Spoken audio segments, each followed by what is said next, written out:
Hello and welcome everyone to Redwood's Women in Logistics event. My name is Emily Weiser and I am so grateful to be here hosting for the fourth annual conversation. Very thankful to Redwood for just kind of extending this conversation, allowing us to have this platform once again, and really getting the message out. We really feel it's important to not let it slide, right? Continue to have the conversation year after year. So very thankful for that. Great group of women joining us today, all so much insight, so much experience, and so much to add to the conversation. Also partnering with a local charity here in Chicago, Girls Inc. And they really focus on inspiring young women, reminding them to be smart, be bold, take chances, and really be resilient. And that's what the conversation is all about today, resiliency. And I think that's an important, relevant message to talk about today because we as women, both internally and externally, spend so much time, overcoming hurdles and really bouncing back from difficulties in our lives. So I think you're going to hear a great message today, and I'm really looking forward to what these women have to say. We're going to start off with a fireside chat between Marissa Campisi, who is the general partner at Rucker Park Capital. She has graciously offered her time a second year in a row, so thank you for that. And the former VP of Transportation at Home Depot, Michelle Livingston. I've had some, one-on-one time with these ladies as we were prepping for this conversation, and they just have so much to offer. So very excited, and thank you ladies so much. Take it from here. Before we're so happy to have you here today, Michelle, to inspire us. My quick background is I have spent the past decade full life cycle investing on the tech side of things. I'm spending a lot of time these days in supply chain and logistics and automation. And I also serve on the board of Redwood Logistics, and I try to help. They are very forward tech thinkers, as you know, and I try to help in that capacity on the board. And I'm really excited to be here today, and that Mark set this up and the Redwood team set this up. And so let's get started. Let's get started if you're ready for that. Absolutely. All right. So I think it would be helpful maybe just to start from the very beginning for the audience. Maybe you could just give an overview of how you got into logistics to begin with, the start of your career. Yeah, thanks so much for that. So I am a graduate of Indiana University, and I was a business major with a concentration in transportation. So I'm actually one of the people who have decided what they wanted to do early, went into the industry, and have loved it every day. And one of the reasons why I chose to get into transportation was because of my dad. He was in the transportation industry. He worked for both truckload and LTL carriers for all my life and most of his. And I will tell you, it is amazing how much you pick up at the kitchen table. So never underestimate your dinner conversations with your kids, even though they may be rolling their eyes and not looking like they're paying attention. Your stories about your day really can have an impact. Because when I got to IU, my first thought was, gee, I'll be an accounting major. Oh no, I'll be marketing. I went down all the traditional routes. And at the time, the transportation program only had 33 students in it and 6 women. Wow. And so I thought, wow, I know something about transportation. I've been hearing about trucks all along. So it seemed like a great opportunity. And at that point in time, there was a real emphasis, like today, to continue to attract women into the industry. So I would say transportation's been a great career move for me, and I've enjoyed it. But like I said, never underestimate those dinner time conversations with your kids. You very well might inspire them to come into the supply chain. Was your dad happy when you decided this was going to be your life's work? He was happy, but he had one piece of advice, which I have followed. So his advice to me was always be on the shipper side. Sorry, Redwood Logistics, because it's much more fun to be the customer. And I took that to heart, and I have been fortunate to have worked for a number of great companies, but always on the shipper side. Yeah, great. So, okay, so 33 students, 6 women. That's very interesting. I imagine there's, or at least you've seen, incredible transition since you started in the business. And can you talk a little bit about that? How much the industry has changed over the course of your career, and what, if you have some thoughts on are there a lot more women in the space today than when you started? Yeah, you know what? It's been great to see the improvement. A couple of things that I've noticed from the time I first started to now is that certainly the industry has become much more professional. I mean, there are folks out there who are intentionally in there. A lot of folks in transportation kind of fell into it in many ways, and their heart wasn't necessarily in it to win it. But now there certainly are many people who find it a great profession and have worked and studied hard in it.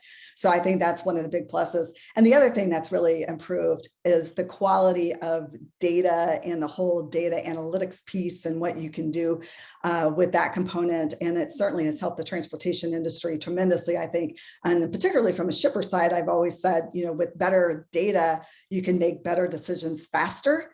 And we used to have to rely primarily on the carriers. They were, at the time, had made a bigger investment than many companies had on the shipper side. But now you'll see that most companies, I think, have recognized the value of data analytics and what that can do. So it's been great. And the other thing I think I've come to appreciate and recognize is that supply chain is truly a microcosm of industry overall. So there's supply chain HR, supply chain finance, supply chain, you find accounting, like supply chain, everything. And so part of, I think, our challenge as industry is to make sure that folks are aware that supply chain is a great place to grow your career. And certainly, for better or worse, supply chain is getting a lot of play right now, a lot of visibility within every company. I think almost every earnings call has a comment about what's happening in a company's supply chain. And it's truly a great place to continue to grow your career. And it's particularly, I think, great for women. We have made progress. We still have a lot more progress to make in that regard. But for many, many years, I was the only female in the room, and that's just the way it was. I didn't even really think about it.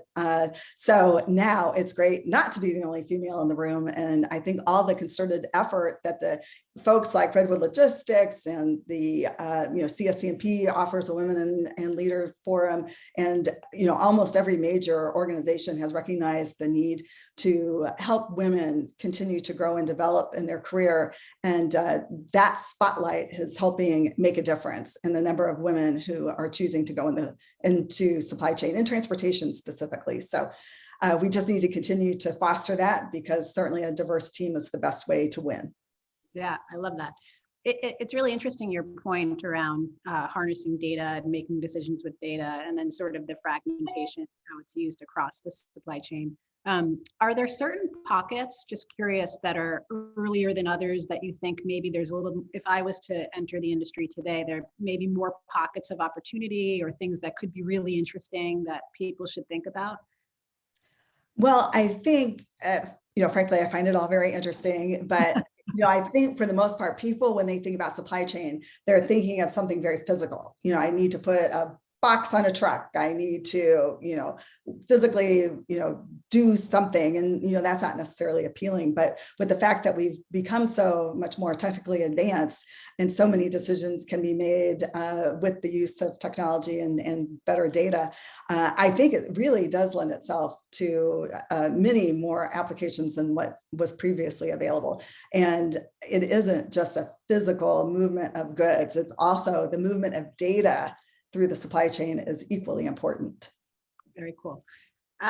So switching gears a bit, you've been at some incredibly impressive brands. And as you think about your career, I'd be curious, where I sit, it's a lot about the teams and the people and how that the culture that's set early on, and whether or not a company succeeds. I think that's a really big input. And I'm just curious what you've seen, the differences, best practices, things to do, things not to do over the course of your career. Yeah, I have been blessed with having some great career opportunities in every company I've worked for, which isn't a vast amount. I mean, it's a handful, but I've learned something. And you're right about the corporate culture. I spent the bulk of my time at Kraft Foods, and I lived through the Kraft General Foods, Oscar Mayer, and Nabisco merger and acquisition. And that was a really interesting time period as you're trying to bring diverse cultures together and how to make that work. And it was a fantastic learning experience, to be honest with you. It really was, living through that and trying to help the team get where they needed to go. So that was terrific. And then I was recruited to JCPenney. And at the time, JCPenney was struggling, and it was a really interesting time period to leave. But I had been at Kraft for 17 years. And then walking in new as a vice president to JCPenney, where they have very long tenured associates at the time and very few people from the outside. It was a really bit of a wake-up call for me. I think I had underestimated the value of an informal network, where you have, 17 years, you build up your allies and your network, and you just take a lot of things for granted. And when you walk in new to a company that is particularly as full of tenured associates, you really have to work hard to build their trust. And that was something that I really came to appreciate, that I really had to earn that comfort level from them for them to share information. And they will have forgotten more than I would have ever known, in some of those cases. So it was certainly a learning experience for me. And you have to work really hard to create your network quickly. But you also have to appreciate where they've come from too. And I think that's the one thing that I've always tried to take into consideration. You have to appreciate how the company got to where they are before you start saying, oh, let's move this way. Well, if you don't really understand the background, it's really hard to get people to go with you on a new path. So taking that time to understand that. I asked a lot of, help me understand, help me understand. How did we get there? Why are we doing it this way? Have you ever thought about this? And, you just have to give people an opportunity to chat. So that was great. And then I went to C&S Wholesale Grocers. They were a privately held company, and I believe they still rank in the top 10 privately held companies in the country.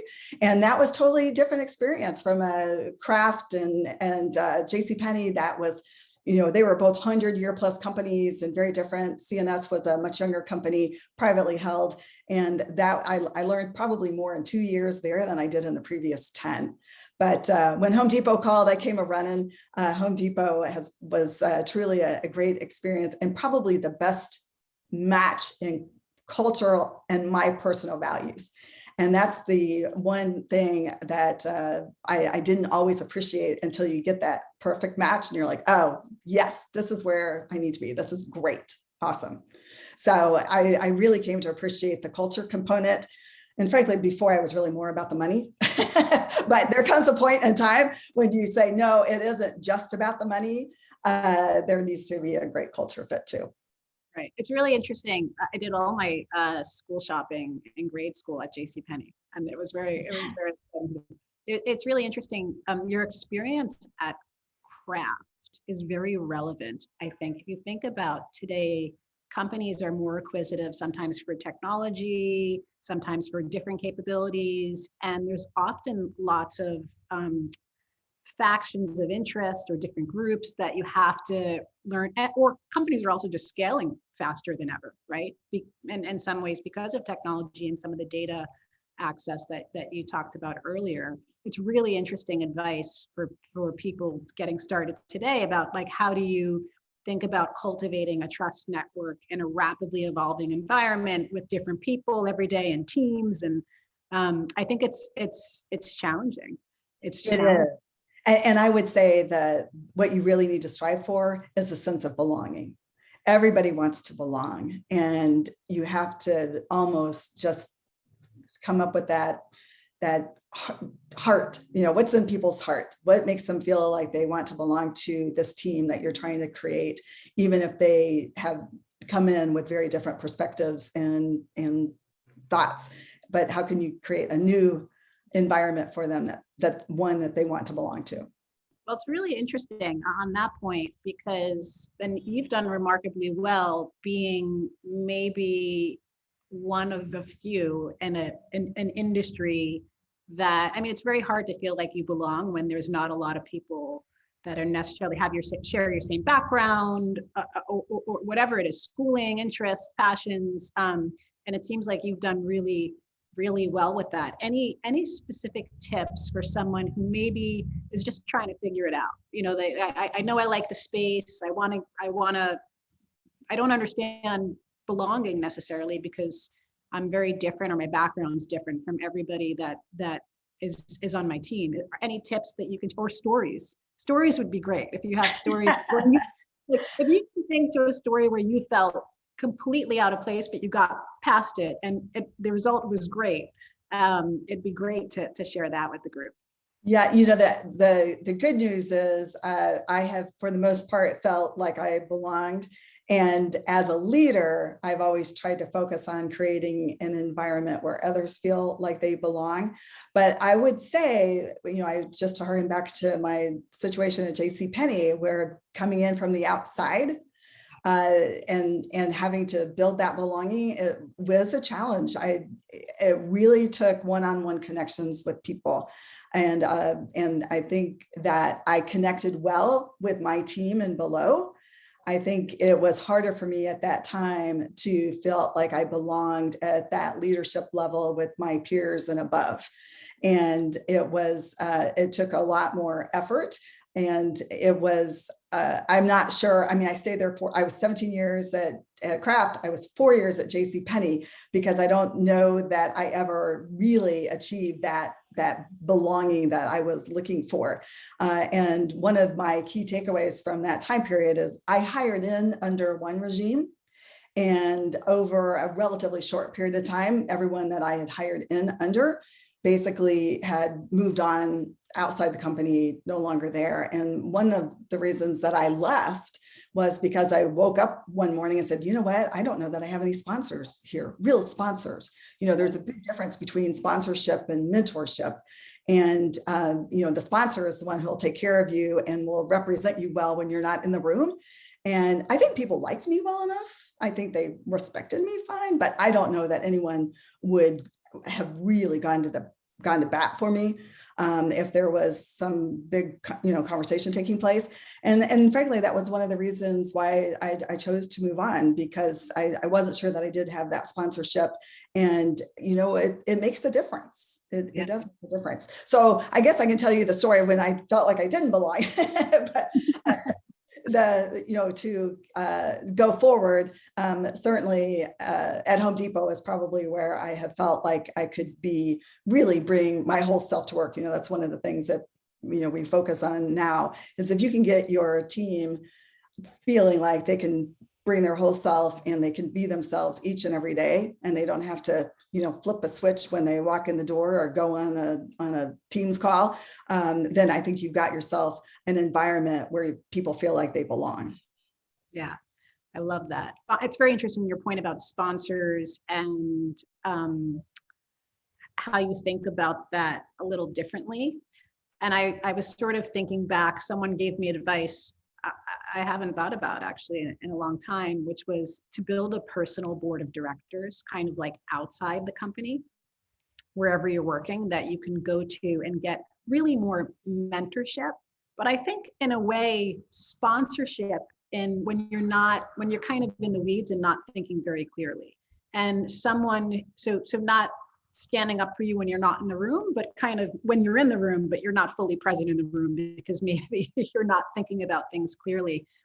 And I thought that was really great advice. And I tried to do that. And I've had people in my life that have helped me from one seat to the next. Like, no, remember when you were there, you felt this was a little challenging, because we forget these things.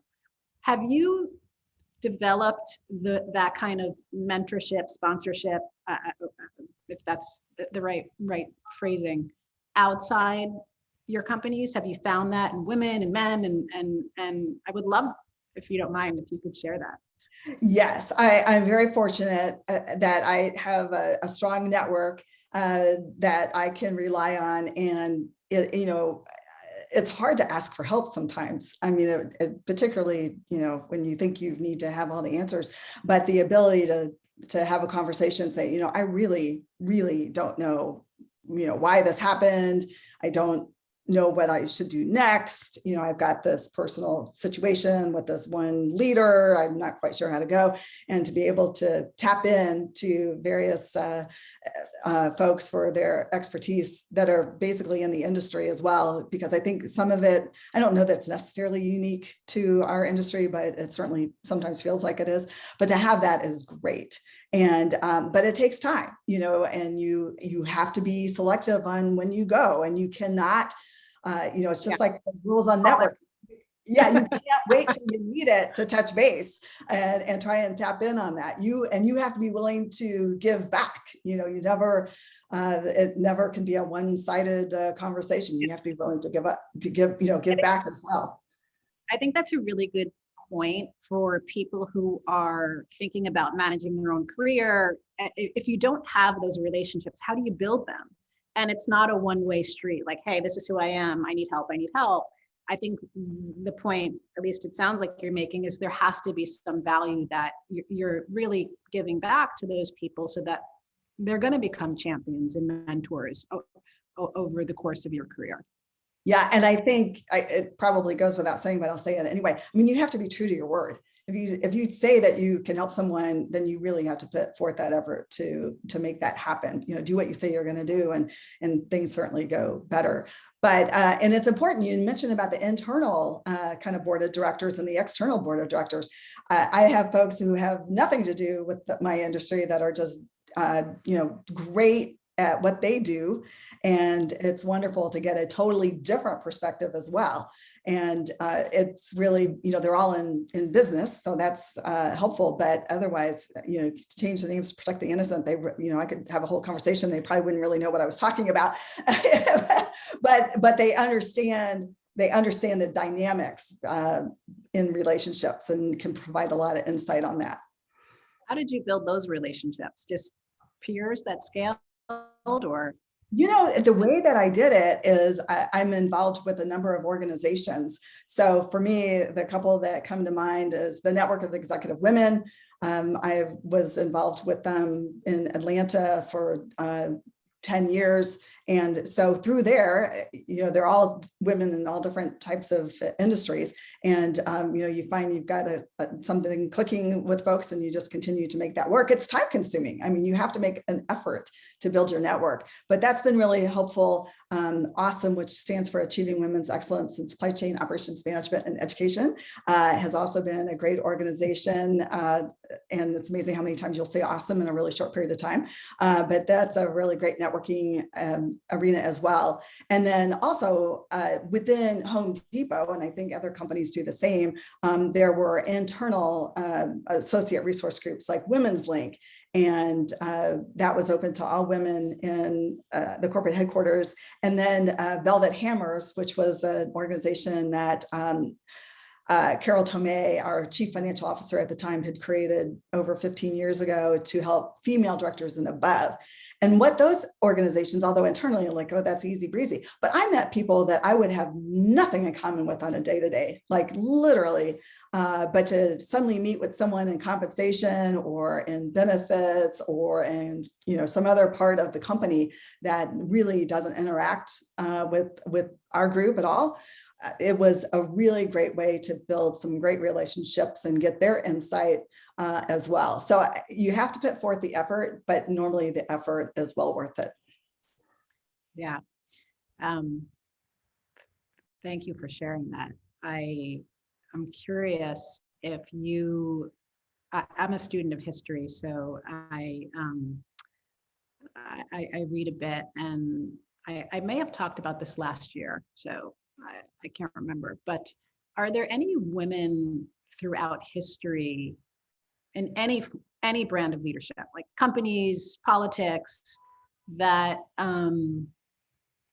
that you admire, or that like, as an example, I think on the last panel, I talked a little bit about Eleanor Roosevelt. I'm sure I talked about Eleanor Roosevelt, and I'm sure I talked about, or Katharine Graham, as my two women that I just think have done unbelievable things. And really, in the case of Eleanor Roosevelt, was the other president who presided over 1940s America.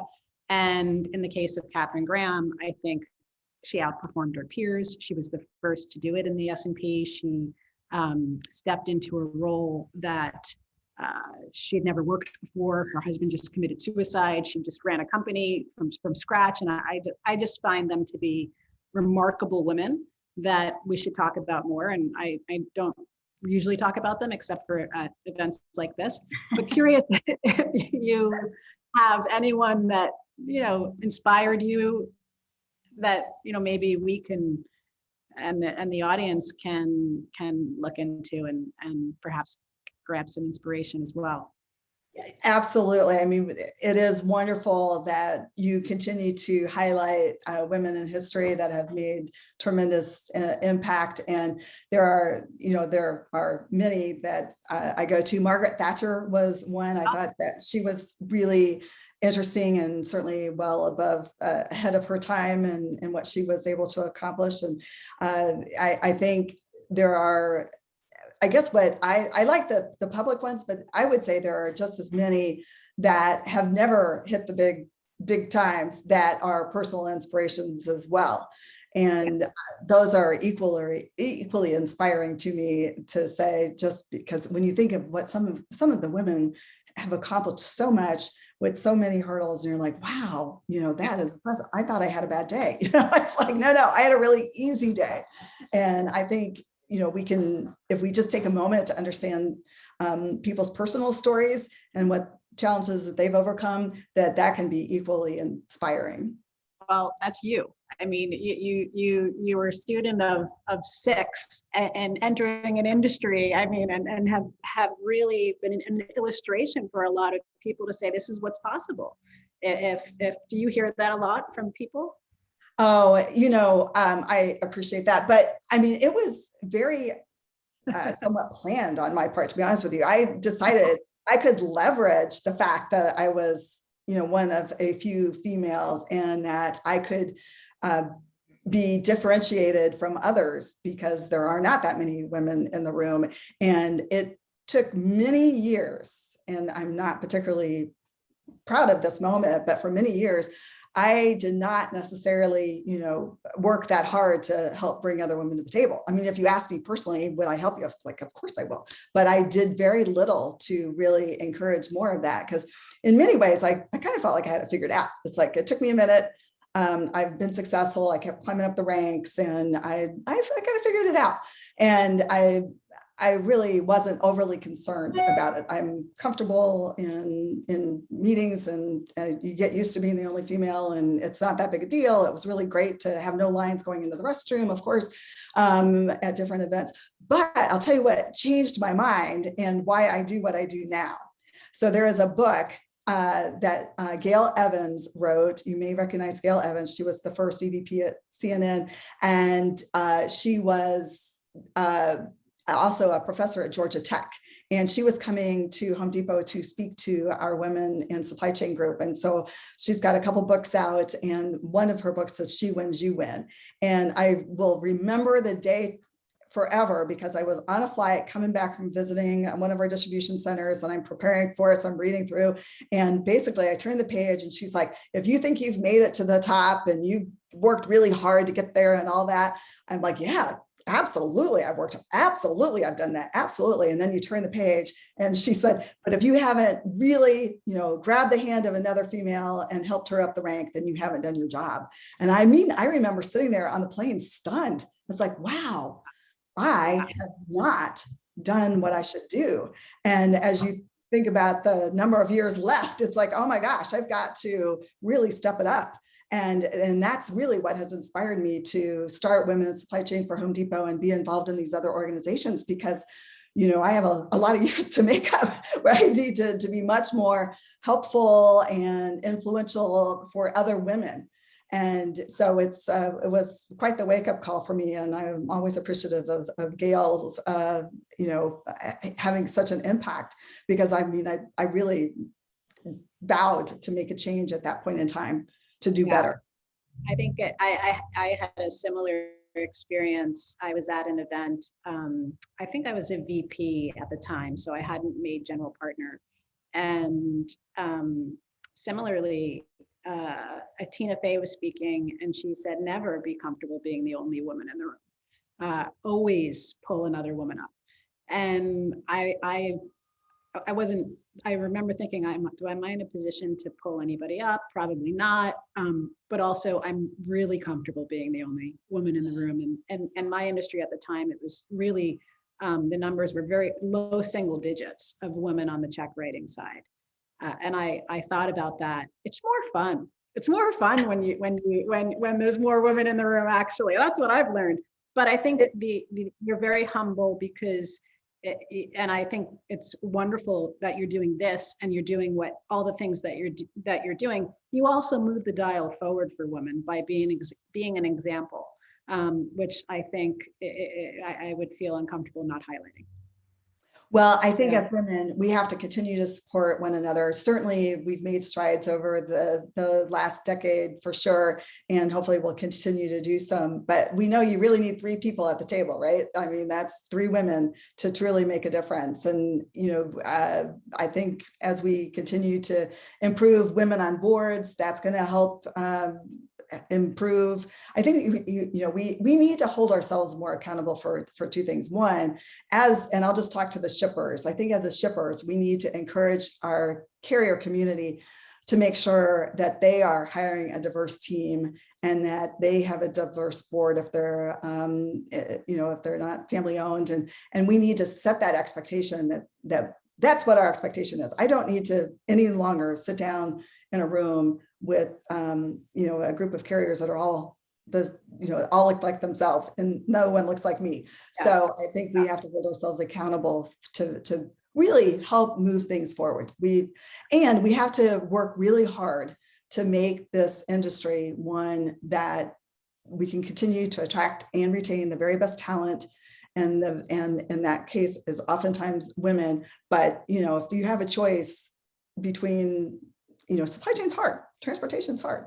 If you can go do something else or supply chain, we have to make it an industry where people want to be. And over the years, at times I've let things be said or that I should have stopped. And I didn't, thinking I was taking the high road. Well, you know what? As an industry, we have to call out. I don't think anyone intentionally means to say the wrong thing, but you get a couple of folks that make comments or whatever, and like, I don't have to put up with that, and like, why do I do that? So I think those of us that are leaders in the industry really need to use our voice to just help others make sure that we are creating an environment that is comfortable for all. Yeah, I think it's a really good point. I mean, and sometimes it's hard, right? You're intimidated when you're young, and you're intimidated that if you say something, it could be alienating, it costs your job. And I feel like that support system and people being more inclusive and vocal and of all races is really, we're moving in the right direction, and we need to do more. I think it's just harder. I've had similar moments that I should have said something. I should have pulled someone aside, but didn't. But you learn that as you get older. Yes, that's one of the benefits of being a woman of a certain age. It's like, let me help you.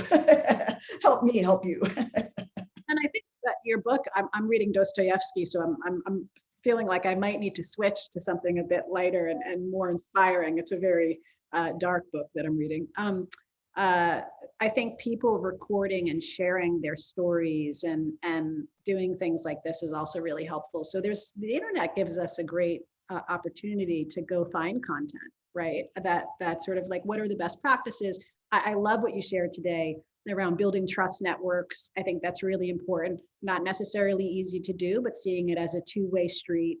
Mentors, looking around, making sure you have sponsors within the company, potentially an external board of directors, feeling like a good cultural fit is really important. And then what are we going to do to give back? Those were the sort of the things that I really learned and appreciate you sharing today. Are there anything else you want to share just broadly about the innovation that's going on in the space? Anyone that stands out as like they seem to be doing really cool things, or trends that you like that you're paying attention to? This is the venture capitalist asking.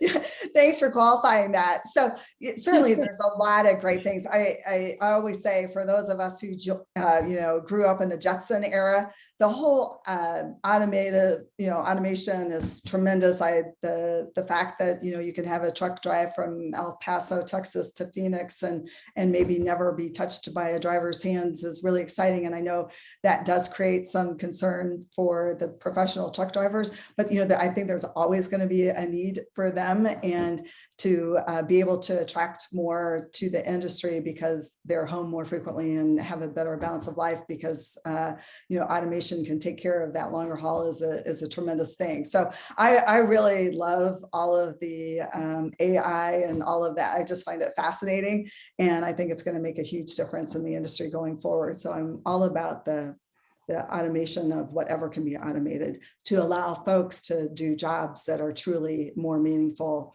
and powerful.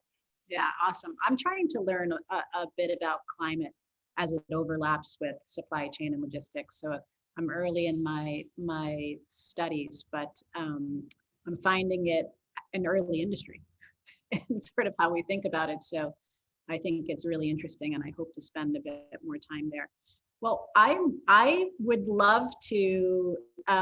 Is there anything that you want to share with the group that maybe I didn't ask, or things that maybe, not to bring it to a what shouldn't we do, but things you might have learned the hard way in your career that we can benefit from your wisdom and experience?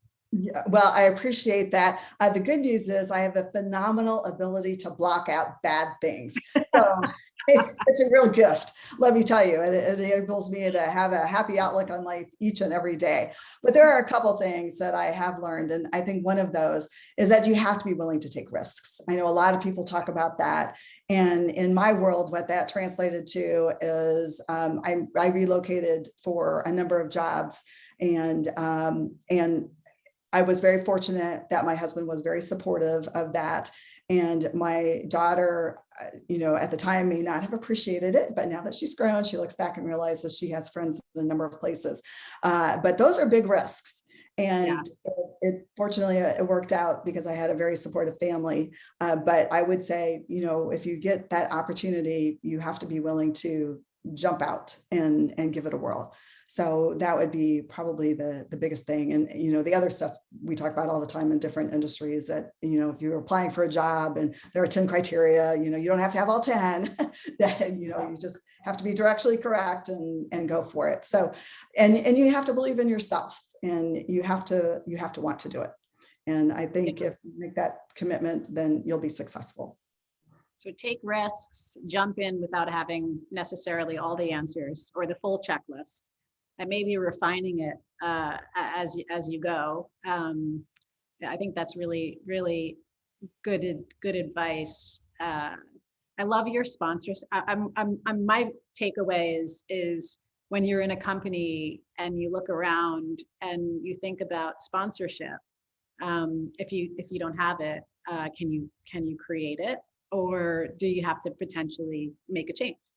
Yeah, I think. Yeah, and can I just add on to that? Because I think this is one of the things I've learned. I've actually had sponsors at places that I didn't even know that I had until I was leaving. So that was kind of an interesting situation. So you can have an impact and not even necessarily realize who is speaking on your behalf in different meetings.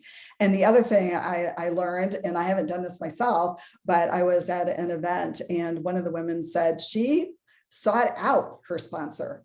And she went to the person that she thought would represent her well and said, I would really appreciate you serving as my sponsor, not a mentor, but a sponsor. And, here's why I want this. And here's the way I'm looking at it. And the person said, okay. And she updated her sponsor regularly on what she was trying to accomplish, because they were in different parts of the organization, and it worked. And so I have to say, I was surprised, because I would never have thought about actually seeking out a sponsor, but it was a really good opportunity. And at least for her, it was successful. And, maybe you have to knock on a few doors to find someone who's comfortable enough saying yes. And then you have to work on that sponsorship. You can't leave them high and dry. They can't represent you if they don't know anything about you. So the lesson is to be proactive in sponsorship. And if someone closes the door on you, I guess you just sort of, your earlier lesson, which is to compartmentalize and not remember. I think about that too, and I have read some great literature and have had experiences. It's harder in practice, I think. I've learned, because you remember these things, you don't want to repeat them, but it is really the right advice, right? Like, you can't, what are you going to do once time has passed? So you got to keep looking forward. Well, this has been tremendous. I've learned so much. I build trust networks internally and externally, sponsorship, being proactive about sponsorship, and collaboration, as opposed to seeing things as competition always. I mean, the idea is an abundance mindset rather than a scarcity one. And I think it goes without saying, being an example, right? Because sometimes I think it's getting better, but sometimes there may not be one. You're going to be the first. And I think you've done that in many ways, Michelle. And so we're thankful that you're very humble about it, but that's exactly what you've done. And your advice is really helpful. I didn't know a lot of it when I started, and the internet, I mean, this kind of content wasn't readily available. So I feel that we're a bit more fortunate today that we can have access to really smart, inspiring, experienced, successful women that say, hey, there's a different way, or this is the way that I took. This is the way maybe we shouldn't this is the path we shouldn't have gone down. So I learned so much today. I love the book recommendation. I like the help, having that self-reflection, or I suppose we all just went through a period of introspection and saying, hey, what am I going to do? What am I going to do to give back? And I think we can all do better. I know I can. So thank you very much. Wow, ladies, that was amazing. So insightful. I appreciate you guys being so candid and just the perspective that you guys bring to the table. Your experience has obviously led you to where you are today. And I think that's, we can all feel that impact. A few things that I specifically took away from the conversation, I think first and foremost, is that it's way more fun to be a customer. So thank you, Michelle, for that.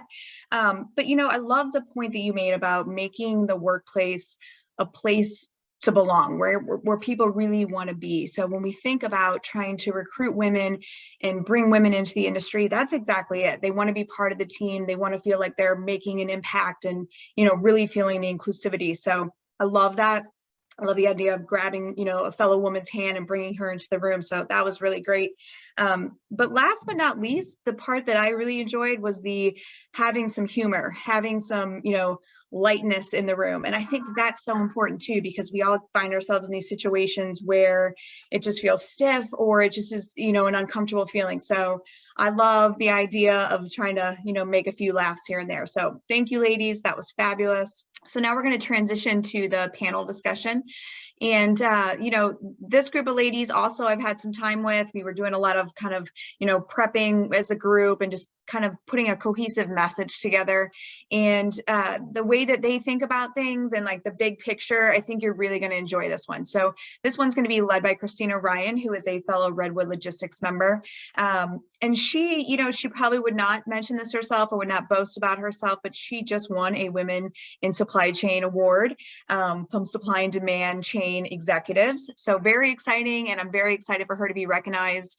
And I really look forward to seeing what she has to say and what insight she brings into this conversation as well. So there you go, ladies. I'm going to do a quick intro and around the group here, and then we'll get started. So Christina with Redwood Logistics, I'm the Executive Vice President of our Managed Services group. I've been in the industry for about 15 years, and I'm really excited to help participate in today's event because women in logistics is a very strong passion of mine, and I'm excited to see other women in the industry grow and develop and continue to present ourselves out to the community. So with that, I'll turn it over to Anne next. Hi, I am Anne Ranke. Thank you for having me. Redwood Logistics is a fabulous partner for our association, which is the Transportation Intermediaries Association. We represent all aspects of the third-party logistics industry. I have been there almost 1 year. My 1-year anniversary will be in a few weeks. Prior to that, I've been in the transportation industry for over 20 years. I worked for 16 of those years at CSX, a railroad. A year and a half, I was in public service at the U.S. Department of Transportation, and then started here at TIA for last October. So thanks for having me. I'm excited about our panel today. How about Madhuri? You want to go next? Sure. I'm Madhuri Rao. I am Vice President of Business Strategy, Finance, Analytics, and Logistics for a company in the entertainment industry. It's PRG. I've been dabbling in the industry for the past 5 years, I should say, and it's really important for women's voices to be heard. And I feel honored to be part of this group of women, making the connection, making our voice heard, and helping any way I can, building future leaders in the industry. Thank you. Great. And last but not least, Megan, you want to give us a quick intro? Thanks, Christina. I just want to say hello to everyone. Thank you for everyone who's joined this event today. I'm super excited to be a part of it. Megan Fortenberry, I'm the Director of Technology and Continuous Improvement at RWI Logistics.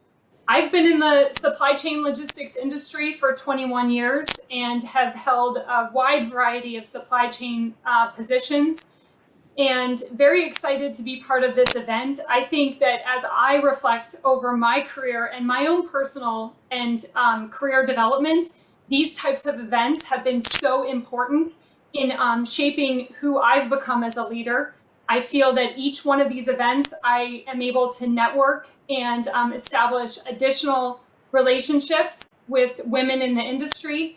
And I'm always able to find one piece of information that I take back that really helps me to focus on my development and making improvements. So I'm hopeful that I can provide that to each one of you who's attending this event today. Great. Thank you, Megan. Well, we'll go ahead and get started. We've got a list of questions for the panel today that we'll go through and give you all a little bit of intake and background from our perspectives on the questions. And so the first one here is, many leaders are recognized for their unique leadership styles. What leadership style do you embody and why? And so we'll open this up to the whole group. How about we start with Madhuri?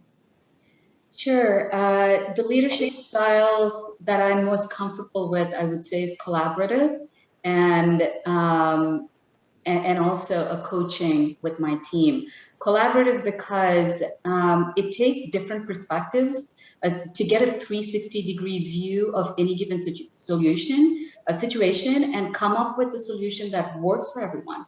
So a collaborative leadership style, I find, is very important with the various hats that I wear with the company. And with my team, I take a more mentoring and coaching approach. I have a team that I came to inherit, a wonderful team.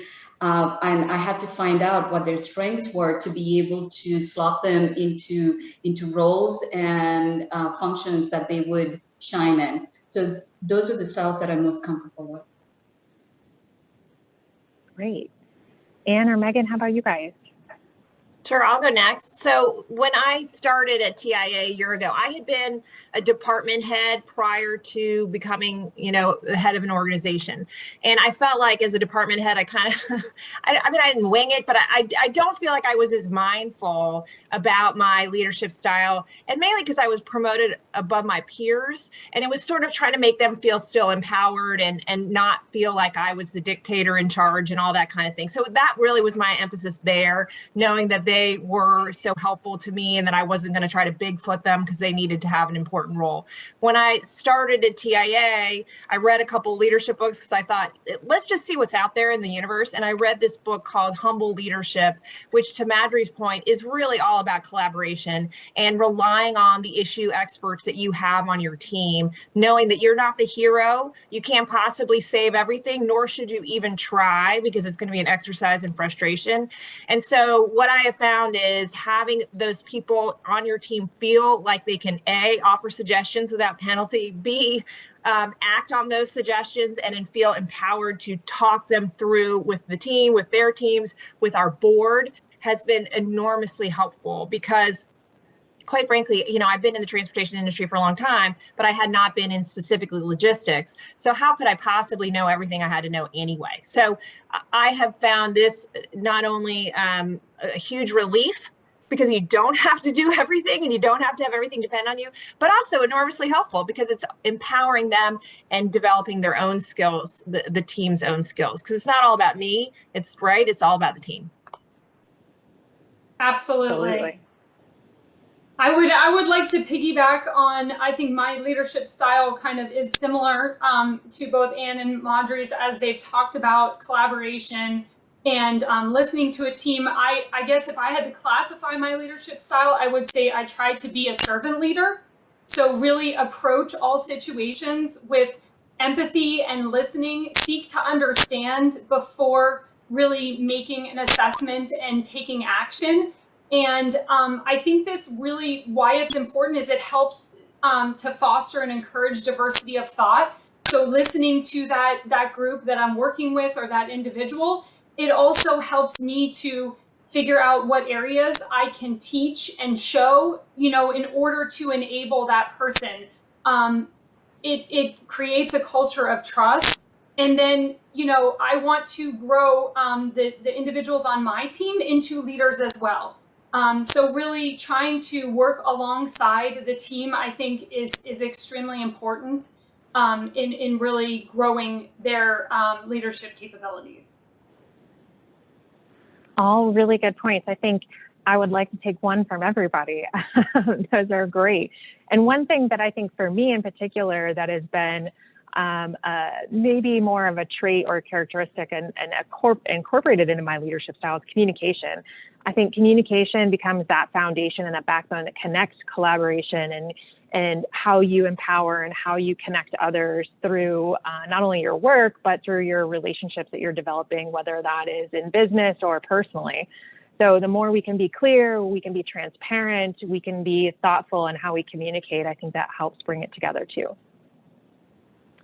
All right, so our next question, leading during COVID-19 with so many uncertainties surrounding us has been a roller coaster, as I'm sure everyone has experienced this past 18 months. Have you all been able to keep your head high and navigate the numerous disruptions and delays within our industry? We'll start with Madry. Sure. A really good question. Yes, the past 18 months have been challenging, and I think most of us haven't seen any time like this before in our careers. Of course, mine is the shortest span in supply chain versus the rest of the women on this forum, but it's been difficult on so many levels. At first, we had to figure out how to cut very quickly, given the precipitous drop in demand that we saw in our industry. We are in the live events industry, and one day we were on and the next day we went from to zero very, very quickly. And Redwood was a great partner in helping us, and along with some other carrier partners in helping us cut our network to a point where we're able to manage, especially from the economics perspective. So that was a first challenge that we had to go through. And we were able to do that in about 2 to 3 weeks with the help of some great partners. And of course, a great group of people at work.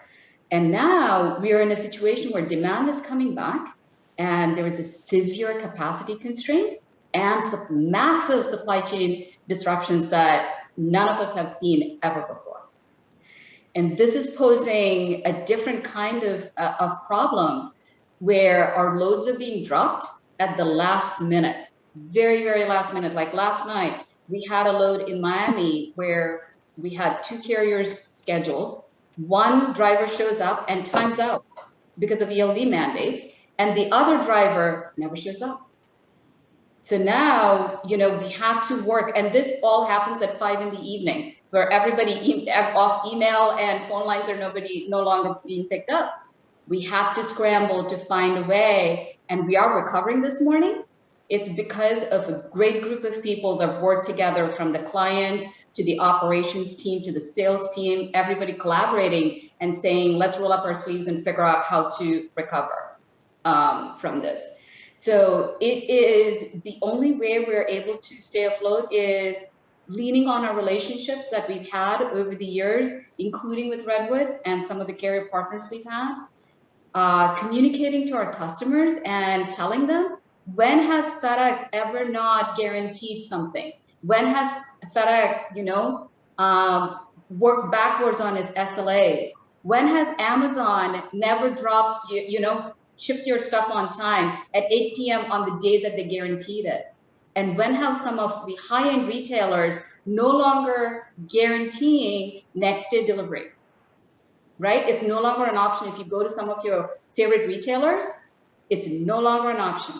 So these unprecedented times, the only way we can mitigate the situation is to work collaboratively, lean in on the relationships, have the conversations with starting from the clients to the sales to operations and working together. That's the only way we are able to even manage the situation. And I have concerns for the next few months, to be honest. Oh, yes. I think we are all still in that uncertainty of concerns over the next few months. Megan, how about what's from your perspective? What are you seeing? Yeah, I think that we are facing the same issues. For us, it's really extreme highs, peaks in demand, and lows, right? And we saw our business rapidly change overnight. We had customers where we couldn't service fast enough to get their products on the shelf, and other, food service industry related customers that their demand just fell out overnight with restaurants closing and things like that. And I think we have seen success in approaching it in a very similar manner with teamwork.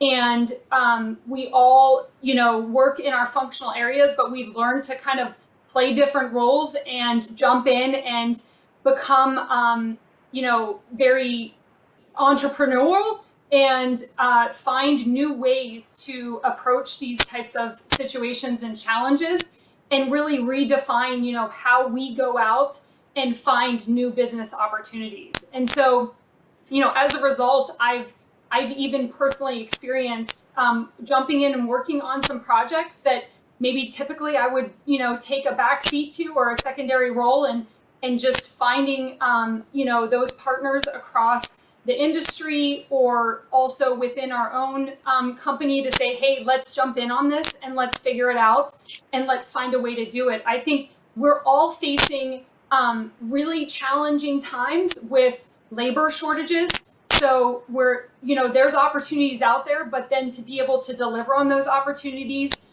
with labor shortages, and then relative to the industry and job opportunities, right? Very easy for people to make changes and leave companies. So it's been a challenge, but I think that we've most succeeded when we've banded together and created an environment where we're working as a team. And then again, to echo Madry's point, communicating to our customers, setting expectations of where we have strengths and we can deliver, and when we can't, being proactive and open and direct on those things as well. Awesome. And I think that kind of leads in right to our next question. So throughout our careers as women in logistics, I think it's safe to say we've all had our moments of self-doubt at some point or uncertainty. But I think it's important that we focus on how we overcome those moments and fears in our life. So would any of you like to share how you pushed past those uncertainties or fears or moments where you really doubted what you were doing or where you were going? Why don't we start with Anne? Sure. So I wish I could tell you that I never had self-doubt. Wouldn't that be awesome? But it is not true. Here's a way to explain it that makes sense to me. When I left CSX, I left there after 16 years, and I left with a couple of things in the hopper, but nothing yet defined. And I was thinking, oh my God, what am I going to do? Am I going to be like, I have 2 children. Are we going to be starving? Are we going to eat cabbage leaves? You know what I mean? You're just going through all these fears. Like, how can I make it? And, I got a job 3 weeks later. It was fine. But at the time, obviously, you're thinking through all these terrible thoughts, like I'm a fraud. I can't get anything right. And what I came to find out is the reason I got the job afterwards at USDOT was that I had established a reputation for myself as a woman of her word, an honest broker, someone that you could rely on, that was going to be competent, and not because, people did things for me. This is stuff that I achieved on my own. It's so critical if you're going to be, whatever your role is in life, that you really focus on, all right, how am I going to make sure that I am known? How are people going to know me? What do I want it to stand for? And people liked working with me because they knew that if they called me up and I would, they'd say, well, we like this bill, but who's against it? I would tell them. Or, what is CSX doing about this? They're doing something different. I would tell them whatever it was. I was honest about it. I was responsive, and I would get back to them. And that carried forward to the next job. So I guess my point is, when you're overcome with self-doubt, it's good to remember that you're putting stuff out there that will pay dividends. And you may not even know it at the time, but ultimately that's what paid off for me, was the fact that I had tried so hard to be responsive and work towards having a good reputation in my town, which is DC, which is a smaller town than you might think. Very nice point. Megan, how about you? Yeah, I think for me, it's really been about getting outside of my comfort zone and taking on some roles throughout my career that weren't necessarily that traditional supply chain logistics career path. And for instance, I took a role as the safety manager for a production facility of 500 people. To me, that role, I don't know that I do know I never had that role, in my plan on my next, 3 to 5 year plan. But someone, in the organization approached me and said, hey, have you considered this role? And I said, well, no, not really. I don't know how I would be, really certified or be a top candidate for this role. And so it was really encouraging to get outside of my comfort zone and take on a role that I hadn't necessarily had a vision for my career path, but it helped to open my mind to say, if you have the right will, you have the right characteristics, and you have the right resources surrounding you, you can succeed. And I think that's so important. You don't have to be 100% ready for a role. You don't have to know exactly, like Anne said, exactly what that next role is going to be. You have to be open to opportunities, and you have to make sure that it's a fit relative to your skills and your abilities. But you might not really need to check every single one of those boxes. And I think being able to take a variety of roles has really enabled me to have the confidence to be able to overcome barriers or obstacles and look at new opportunities that I otherwise probably wouldn't have looked at. That is so well said, Megan. Thank you so much. I think that just to piggyback off one point there, I think as women, we tend to be a little bit more self-critical or self-aware of our faults sometimes.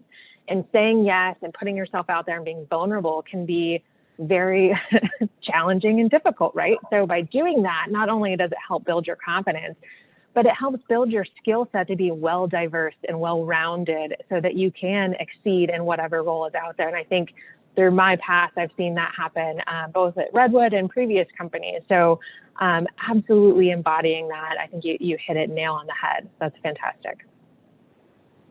Okay, so our next question here is, how did you navigate power struggles early in your career versus later when you had more formal leadership roles? Anne, how about we start with you again? Well, so you never know how other people are being perceived, right? And so if you have, let's say you're sort of in a struggle with a colleague, you feel like, well, do I need to say something? Is this clear? And what I have found is that if something is resonating to you, by and large, it's also resonating to other people. So I have tried never to be a person who says, this, colleague Joe is a real pain in my rear. And let me tell you why. Because first of all, no one wants to be the complainer. And second of all, you typically can get it figured out. It doesn't work to sort of, appeal to a higher authority and say, I'm gonna get this. This guy's dumb. It just doesn't work. So to the extent you can negotiate these things without appealing to a higher authority, I think it's really to your benefit, to the extent you can, to the extent it's not something that sort of is illegal or whatever. I don't know, whatever, something makes it right. But as you get older, then people are coming to you with issues.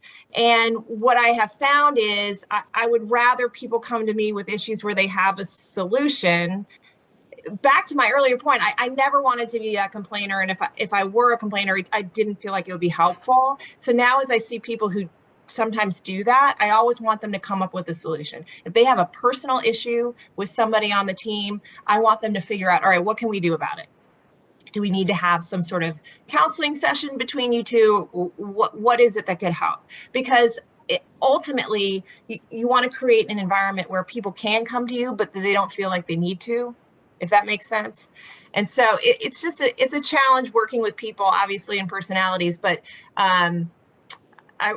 I have found that the more open you can be and receptive into accepting what they're telling you, but also saying, the onus is on you to come up with a solution. Really good feedback. Madhuri, how about you? Do you have any experiences you can share with the group? Absolutely, and it's kind of aligned with what Anne just mentioned. Early on in my career, I was fortunate to be part of a leadership development program where one of the speakers came in and said, usually most challenges or differences of opinion can be resolved by exchanging data. Because what he said was during his talk, the reason you have a difference of opinion is you're coming to a different conclusion based on the data that you are processing. And the other person is coming to a different set of conclusions because they have a different set of data that they're processing.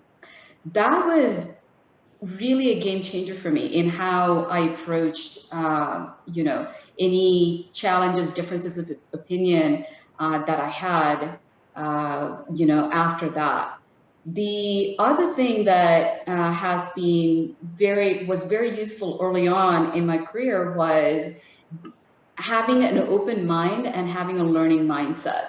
I was at FedEx when every 6 months I used to be changed to a different role, and I used to wonder, what people were thinking when they were putting me in the different roles. I am a career finance and strategy person.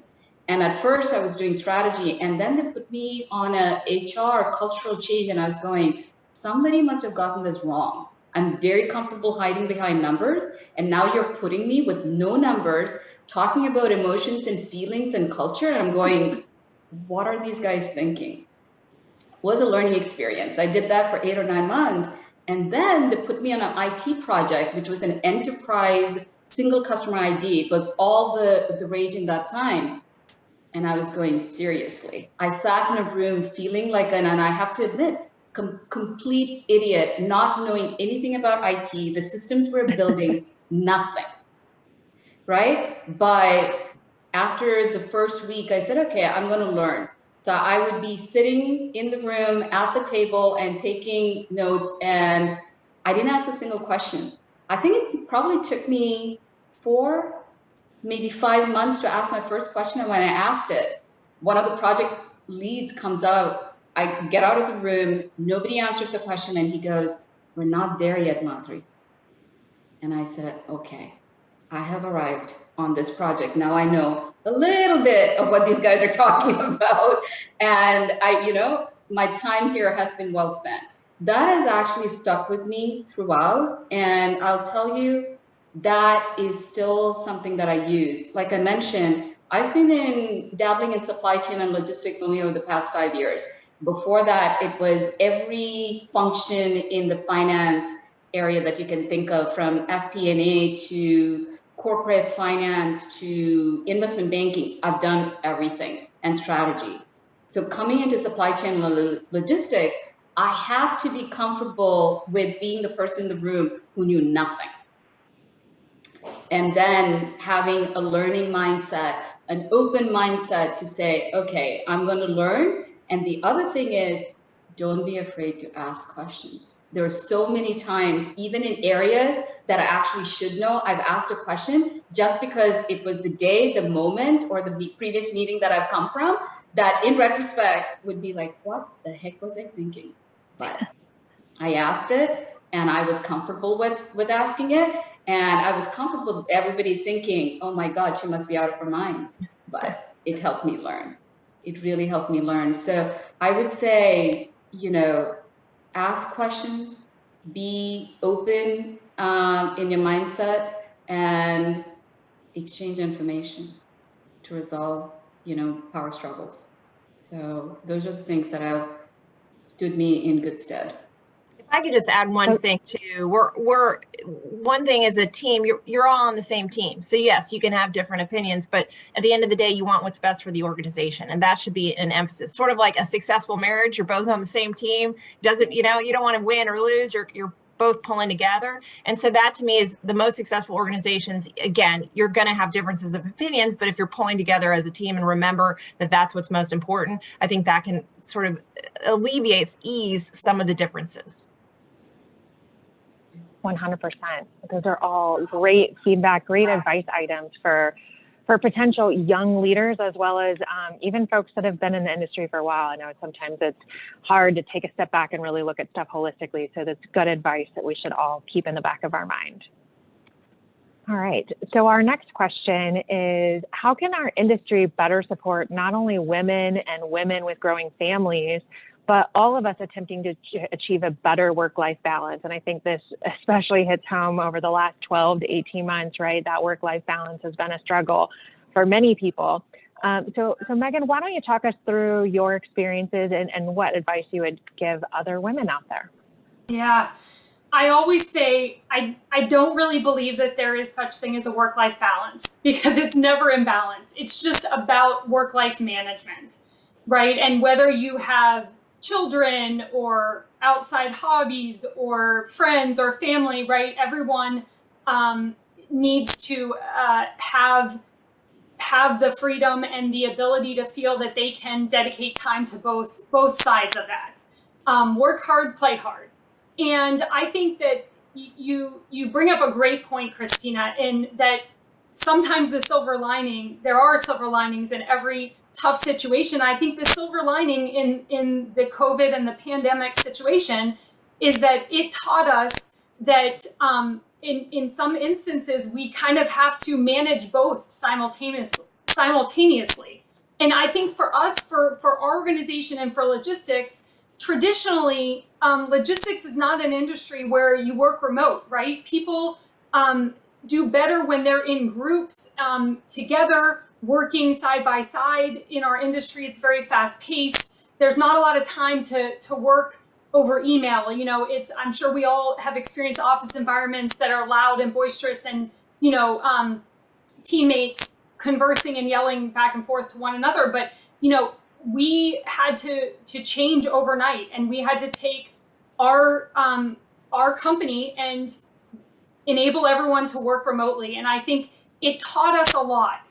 It taught us that if we can build the right level of structure and accountability, that we can still drive results in the remote environment. And as a result of that, I think it's led to opportunities to be a little bit more flexible with work schedules and with accomplishing the tasks for the day. So I think that it's really important to be able to speak up and work with your leader and your team when you need that flexibility to really be able to manage work and life demands and be able to drive accountability.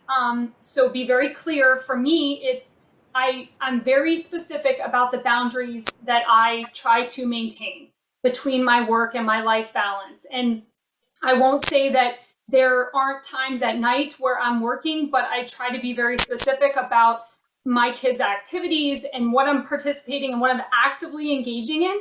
And when I'm actively engaging in those things, I'm talking and giving heads up to my team, to my leadership, and saying, I'm not going to be available for this amount of time, and making sure that there are people in place that can cover, that can move the business forward or deal with any urgent issues. And then I think there's a flip side to that, right? And that I try to give back and help to support others when they need to engage, with personal activities and family demands and things like that. And I think that that has proven to be very successful and very important, because overall you have to be happy in life and be happy in how your work impacts your life. Absolutely. Madhuri, how about you? From your perspective, what can the industry do better to support women given our current environment? I would say offer flexibility to families is something that has always been there, that women needed, but most employers were not able to accommodate or open to accommodating. And I think the pandemic, as you mentioned, Christina, has made it a necessity for us to be able to work, right? And one of the things initially, when 18 months ago, I noticed that now it's okay for kids to run through Zoom calls and stuff like that. Before that, it wasn't. I mean, when I was raising my two girls, I would be mortified. If I was working from home and it happened every so often because I had to make international calls late at night, my office door would be shut, and it was a given that nobody should enter unless there is an emergency, right? And now that flexibility, I think, is something that has always been necessary, but I think the pandemic has forced it to be acceptable in the workplace. So I would say absolutely correct. Yeah. I just want to add, I think that is such a good comment and such a good thing that has come out of it, because I also think I have a 14-year-old daughter and a 11-year-old son, but for her, like, she's been able to see so much better what I do and kind of learn. And I think that's great, for our children, that it is acceptable to share a little bit more about, what does mom do every day at work, and helps them to see, what the potential in the future can bring them. Absolutely. It's almost as if it's humanized our actual lives, right, within the workplace. So it's really been transformational at Redwood as well. I mean, we've gone, I think at the first month of the pandemic, like, can we really do this? Are we okay? Like, is everything going to work?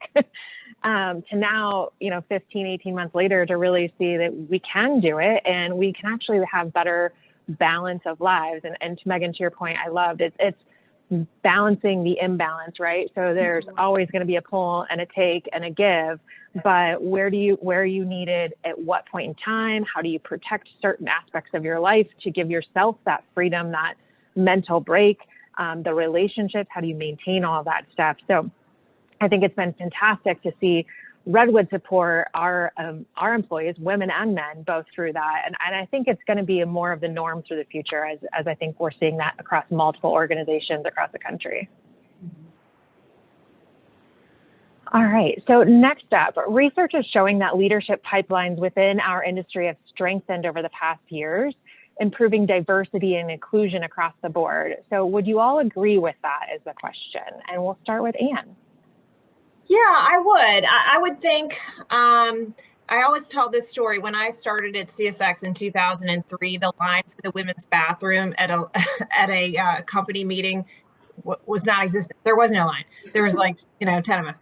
That's not exactly true, but you know what I mean. And then by the time I left, it was a long line. There was a lot of women in the ranks and diversity in the ranks, and it was all I would say this, it was a concerted effort of the leadership to make it happen. And you have to have that buy-in and that support from the leadership, from the organization, in order to understand that you need to have diverse voices within the organization. So it's a commitment from the top. And I think, if anything, over the last 18 months, we have seen that we need to do better at that. I think that that's a general conclusion that most have reached. I mean, look, all of the panelists, all of us are here in senior roles, and it's because people said we need to be more committed to getting a good cross-section, a good representation of the voices out there. And I would say in one other thing too, there's also much more resources given to people who are new leaders, and an emphasis on how to make them successful. Because it's one thing to be a very competent and sort of flying star as you go through your career. It's another thing to know how to be a good leader, because when you're a leader, the skills that you use to get to be a leader aren't necessarily going to be the skills that you use as you are a leader. And so not only is there a commitment to bring in diverse voices, but there's a commitment to, all right, what can we do to make this person successful? Is it outside coaching, leadership coaching? Is it mentoring? What is it that will make them sort of be successful as a leader? And emphasizing, again, going back to that team mentality, really making the team work together. So I think there's so much great stuff going on there, and obviously there's more progress to be made, but I really do think that just by changing the mindset over the last few years, that is really bringing huge benefits to our population. Yeah, I would totally agree. Yeah, I'm sorry, Christina. I would totally agree with Anne here. I think that there is an active mindset now, and that has become part of our society as well, right? It's not just in business. It is part of our everyday living in our society. And so I think that has helped with progress. I will say that as I reflect on my career, some of the first leadership teams that I sat on as the only women, the only woman in the group, right? And now I sit on a leadership team that it's 50% women, 50% men. So I do think that we're making great progress. I do think that, some of the work that's going on within our company, we recently, over the last 2 years, established affinity groups. So we have a senior women's group, we have a emerging leader group, we have a veterans group, right? I think those are so key and important. It goes back to, having these types of groups and events help to really progress growth, enable leadership. To Anne's point, I think that's so important in developing leaders. I think the other things that we have done is we've established, 3 years ago, we established a student intern program, right? So how can we start to mentor young women who are starting their career, help them see the possibilities and the career path, and really, I think I view it now as it's part of my responsibility and duty to try to give back and to try to find those opportunities where we can help other women, as well as making sure that, you know, diversity stays front of mind in the actions that we take and in the things that we advocate. Really good advice there, Megan. I think, and as part of today's event, I do believe we have a charity that is sponsoring development of women. So I believe our host, Emily, will get that information out for everybody to see. But I think from my perspective, right, we've seen the progression of more diversity, more inclusion. I think that's been great. It's still an evolution though. Well, there's still more that we need to do. And to your point, Megan, it's really giving back and developing others. And it's not just companies and organizations embracing it, but it's us as women also embracing that and making that, passing it back, right? So that's good. All right, our next question. So with diversity, equality, and inclusion top of mind for most companies, how are you leading efforts within your company and within your teams? How about we start, Anne, you wanna give us a thought from your side? Sure. So the nicest thing about our membership is it's broad, and it has the biggest of the bigs in the logistic companies and the smallest of the smalls. So I would say probably 80% of our members are revenue size of 50 million and below. And so they may not have the capacity yet to start getting into, all right, what is our DEI initiative going to be? They need direction, right? And so I think it's critical for us as an association to provide what that direction is. Now, I've been here a year, so I haven't necessarily solidified what that will be, but going forward, I want us to be the resource in that, because yes, the biggest of the bigs, they're publicly traded, they've got their own direction. You know, we can obviously help be best in class or do best practices, but it's really the smallest of the smalls that are going to need guidance. And so what I want to make sure that whatever we do, that it's meaningful and it doesn't just check a box, and that it also it's productive and it's helpful. And so, you know, what does that universe look like? And so, you know, I'm fortunate enough to have a lot of like association resources, and this is the number one point of conversation amongst all my peers in associations. We will get there. I just want to make sure it's smart, that it's relevant, that it's helpful, and it's not something that's just like, oh, we did this, so get off our backs. It's actually, this is meaningful, and this will provide support for your organizations going forward. So to keep progressing on that question, maybe Marjorie, what kind of strategies have you guys found that promote the inclusion in the workplace? Yeah, that's a really good nuance, Christina. While we do the traditional diversity and inclusion initiatives, I think that the thing that is most helpful that I find is basically mentorship and advocacy. It is what helps. We have, for example, at PRG, we have a great chief administrative officer who happens to be a woman, and who takes it on herself to ensure that other women are heard and to promote them within the workplace in several different ways, whether it be with regards to roles or that their voice is heard, or to even to encourage them, you know, just an opportunity to encourage them to say, great job done. I think those are the ones that are helping us the most, in addition to the standard, you know, you have the normal diversity and inclusion initiatives that the company undertakes. That's awesome. That's great that you guys have that structure, that infrastructure facilitating that to help everybody get a seat at the table. So that kind of goes to that next extrapolation on our conversation here. So maybe Megan, how do you stay mindful of who's at the table and who's missing? Yeah, I think it goes back to having that active mindset. I think that, you know, being able to apply some judgment and say, hey, I think that we don't have the full perspective here. So, you know, at our company, we've been very open about, we talk about, let's socialize this new initiative or this new idea or this new approach, and let's actually purposefully, intentionally pull in people that would have differing perspectives. and let's just listen before we make any decisions on how we're going to proceed. And I think that has been really important to making sure that we use a well-rounded approach. And it's also been, very insightful, and I think has fostered diversity, not only just of thought and opinion, but of perspective, and really helped to shape and roll out initiatives or approaches that have been really successful. That's really good feedback. All right, so let's move into our last question to close this out for the day. You guys have been fantastic, so thank you for all of the wonderful feedback. But before we leave, I wanted to ask, what's your advice for the next generation of female leaders, whether it's in logistics or not, but what's that one piece that you feel is important that you'd want to share with someone else? I'll Anne, start. You want to start? Yeah, I'll start. I would just say this, that the less you take personally, the better.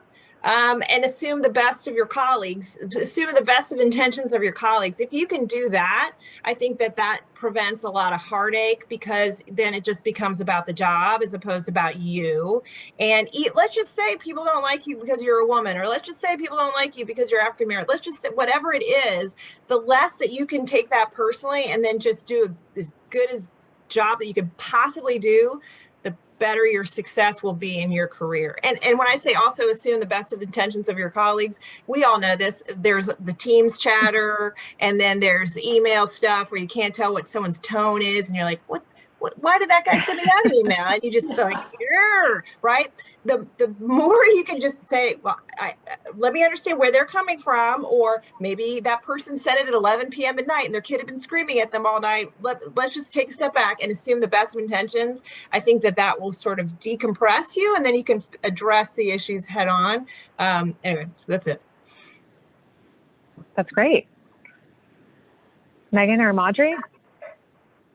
I can go next. I think a couple of things for women especially, to keep in mind: have a seat at the table. Sometimes you need to ask for that. Don't be afraid to ask. The second I would say is keep your hand raised. Sometimes when you raise your hand, you may not be always called upon, but don't lower it until you get your turn. I think that's awesome. Mine is going to kind of build on that. And Anne actually touched on this earlier. You are your own best advocate and promoter. So don't forget that. You find opportunities to advocate for yourself. Ask. My mom taught me it never hurts to ask. It won't put you in any worse of a position, right? And you need to be your own advocate and your own promoter. You don't have to do it in a boastful way, right? But make others aware of what you have achieved and your accomplishments and your strengths. And I think that taking that personal accountability and responsibility, don't wait for others to advocate for you or to recommend your next position. I have to tell this story because I think it really impacted the way that I have approached my career. So when I was 12 years old, my very first job was as a babysitter. And I babysat in our neighborhood, and my mom was friends with all the moms. I was kind of one of the older kids in the neighborhood, so there were tons of younger kids.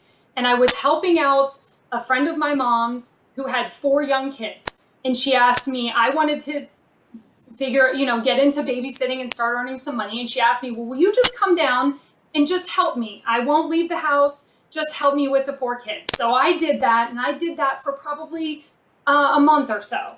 And she paid me a very minimal wage. I can't remember. I wish I could. But my mom, one day she asked me to babysit, and I said, no, I can't babysit. And my mom asked me, well, why can't you babysit? And I said, well, I'm not going to babysit anymore. And she said, well, why? And I said, because she doesn't pay me enough. Because she started going out and running errands and leaving me with 2 of the kids.